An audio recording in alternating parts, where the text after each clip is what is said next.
52 pays ont été appelés à témoigner sur les conséquences juridiques de l'occupation israélienne en Cisjordanie. Ce mardi, c'était au tour de l'Algérie et de l'Afrique du Sud de plaider. En tant que Sud-Africains, nous sentons, voyons, entendons et ressentons au plus profond de nous-mêmes les politiques et pratiques discriminatoires inhumaines du régime israélien, comme une forme encore plus extrême de l'apartheid, institutionnalisée contre les Noirs dans mon pays, par coïncidence depuis 1948 et qui a duré jusqu'en 1994.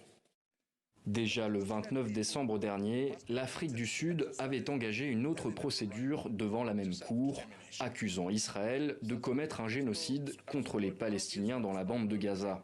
Devant les juges de la plus haute juridiction de l'ONU, le représentant algérien a lui aussi plaidé contre Israël.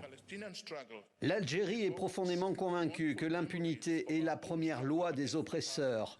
Elle prie respectueusement la Cour de dire qu'Israël viole par ses politiques et pratiques, globalement et dans le détail, le droit international pertinent.